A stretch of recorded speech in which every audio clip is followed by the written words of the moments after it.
ষষ্ঠ আসমানে আমার নবী গেছেন মিরাজের রাত্রে।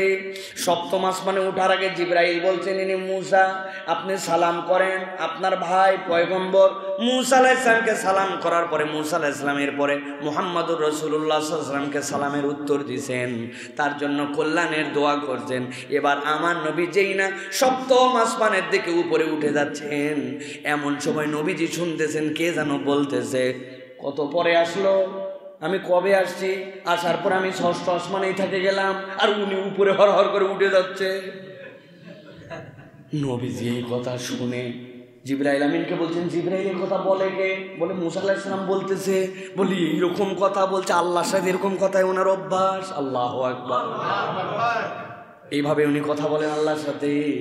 আদম আলাইহিস সালামের কাছে একদিন আসছেন, আসার পর আদম আলাইহিস সালামকে ধরছেন, আব্বা আপনার সাথে কথা আছে। সহিহ মুসলিমের হাদিসের মধ্যে কথা, আব্বা আপনার সাথে কথা আছে। কি কথা? ভাব চক্কর দেখে বুঝছে গরম গরম কথা। বলছে, আব্বা আল্লাহ আপনাকে জান্নাতে রাখছিল। হ্যাঁ, আল্লাহ আপনাকে জান্নাতে বলছিলেন না, লা তাকরাবা হাযিহিশ শাজারা, এই গাছের কাছে আপনি যাবেন না। তো আপনার এত বড় জান্নাত, পুরা জান্নাতে সব জায়গায় যাবেন, ওই জায়গায় যেতে মানা করলো, ওই জায়গায় গেলেন, আর আমাদের দুনিয়ায় আসা লাগলো। এরপরে ঝামেলা, ঝঞ্ঝট, বিচার, জাহান্নাম, আপনার জন্যই যত ঝামেলা। আমার কথা নয়, এইভাবে কথা বলতেছে। বাপরে, হযরত মুসা আলাইহিস সালাম, আদম আলাইহিস সালামের কথা শুনে দমে যায় নাই, হেসে দিয়ে বলতেছে, কথা ঠিক রে বাপ, যা বলছিস কথা ঠিক, কিন্তু আমার একটু কথা আছে। কি কথা বলেন আব্বা? বলছে, আল্লাহ রাব্বুল আমিন মানুষকে সৃষ্টির কত হাজার বছর আগে তার তাকদীর লেখে। বলে, মানুষকে সৃষ্টির বহু আগে আল্লাহ কলম সৃষ্টি করেছেন, আর 50,000 বছর আগে তার তাকদীর লেখা আছে। বলে, ও মুসা, 50,000 বছর আগে যে স্ক্রিপ্ট লেখা আছে, আমি আদম ওই স্ক্রিপ্টের বাইরে গেলাম কেমনে? আমার কি দোষ? আল্লাহ রাব্বুল আমিন মুসা আলাইহিস সালামকে পার করে দিলেন। গভীর মনোযোগে খেয়াল করেন, মুসা আলাইহিস সালামের কম যখন পার হয়ে গেল, ওই পারে যাওয়ার পরে পিছন দিকে তাকাইছে, তাকায় মুসা আলাইহিস সালামকে বলছে, মুসা, পার তো আমরা হয়েছি, রাস্তাও হয়ে গেছে, কিন্তু পিছনে দেখো, তুমি বললে ফেরাউনের কবল থেকে মুক্ত, কিন্তু তারাও তো একই রাস্তায় আসে। মুসা আলাইহিস সালাম মনে কষ্ট পাইলেন, কেননা মুসা আলাইহিস সালাম তো স্বাভাবিক নবী নন, একটুখানি তিনি কিন্তু অস্বাভাবিক নবী। অস্বাভাবিক মানে অস্বাভাবিক মানসিক দিক দিয়ে নয়, আল্লাহ প্রকৃতিগতভাবেই তাকে ব্যতিক্রম নবী বানাইছিলেন। এমন কথা উনি বলতেন যেই কথা আর কেউ বলার সাহস পায় নাই। ওটার একটা কারণও ছিল, মুসা আলাইহিস সালামের নাম ছিল মুসা কালিমুল্লাহ। কি? আল্লাহর সাথে কথা বলতে পারতেন। এখন আমার সাথে যার ইন্টিমেসি বেশি, আমার সাথে যার কথা বেশি, তার সাথেই কথা বলতে বলতে আবেগের কথাও হয়, আবদারের কথাও বেশি হয়, ঠিক কিনা?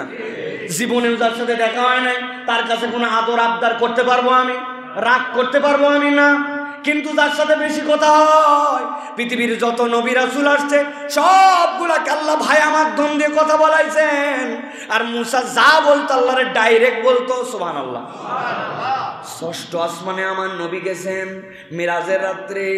সপ্তম আসমানে ওঠার আগে জিবরাইল বলছেন, ইনি মুসা, আপনি সালাম করেন আপনার ভাই পয়গম্বর মুসা আলাইহিস সালামকে। সালাম করার পরে মুসা আলাইহিস সালামের পরে মুহাম্মদুর রাসূলুল্লাহ সাল্লাল্লাহু আলাইহি ওয়াসাল্লামকে সালামের উত্তর দিয়েছেন, তার জন্য কল্যাণের দোয়া করছেন।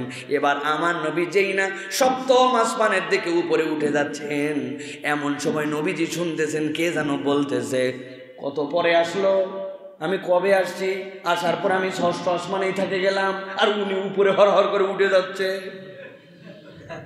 নবীজি এই কথা শুনে জিবরাইল আমিনকে বলছেন, জিবরাইল এই কথা বলে কে? বলে মুসা আলাইহিস সালাম বলতেছে। বলি এইরকম কথা বলছে, আল্লাহর সাথে এরকম কথাই ওনার অভ্যাস। আল্লাহু আকবার। এইভাবে উনি কথা বলেন আল্লাহর সাথে। আদম আলাইহিস সালামের কাছে একদিন আসছেন, আসার পর আদম আলাইহিস সালামকে ধরছেন, আব্বা আপনার সাথে কথা আছে। সহিহ মুসলিমের হাদিসের মধ্যে কথা, আব্বা আপনার সাথে কথা আছে। কি কথা? ভাব চক্কর দেখে বুঝছে গরম গরম কথা। বলছে, আব্বা আল্লাহ আপনাকে জান্নাতে রাখছিল। হ্যাঁ, আল্লাহ আপনাকে জান্নাতে বলছিলেন না, লা তাকরাবা হাযিহিশ শাজারা, এই গাছের কাছে আপনি যাবেন না। তো আপনার এত বড় জান্নাত, পুরা জান্নাতে সব জায়গায় যাবেন, ওই জায়গায় যেতে মানা করলো, ওই জায়গায় গেলেন, আর আমাদের দুনিয়ায় আসা লাগলো। এরপরে ঝামেলা, ঝঞ্ঝট, বিচার, জাহান্নাম, আপনার জন্যই যত ঝামেলা। আমার কথা নয়, এইভাবে কথা বলতেছে। বাপরে, হযরত মুসা আলাইহিস সালাম, আদম আলাইহিস সালাম এই কথা শুনে দমে যায় নাই, হেসে দিয়ে বলতেছে কথা ঠিক রে বাপ, যা বলছিস কথা ঠিক, কিন্তু আমার একটু কথা আছে। কি কথা বলেন আব্বা? বলছে আল্লাহ রাব্বুল আমিন মানুষকে সৃষ্টির কত হাজার বছর আগে তার তাকদীর লেখে। বলে মানুষকে সৃষ্টির বহু আগে আল্লাহ কলম সৃষ্টি করেছেন, আর 50,000 বছর আগে তার তাকদীর লেখা আছে।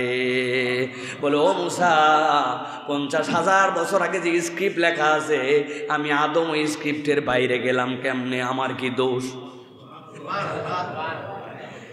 ওই মুসা আলাইহিস সালাম কম নিয়ে বেরিয়ে গেছেন, যাওয়ার পরে বলছে ওই যে দেখো পিছনে পিছনে ওরা আসতেছে, স্বাধীনতার কথাটা বোঝেন।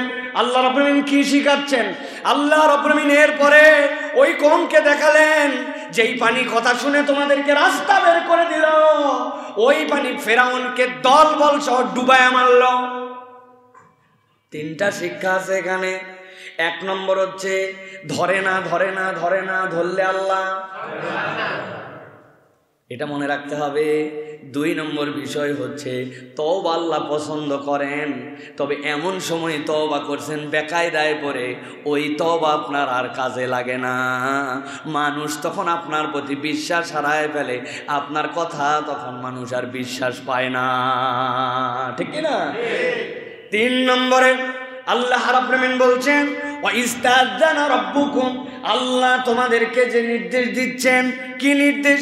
লাইন শাকারতুম, যদি তোমরা কৃতজ্ঞ হও। আল্লাহ রাব্বুল আমিন বলছেন আজকে তোমাকে মুক্ত করা হলো, স্বাধীনতা দেওয়া হলো, নারীদেরকে গোলামির জিনজির থেকে মুক্ত করে দেওয়া হলো, আর তোমাদের সন্তানকেও হত্যা করতে পারবে না।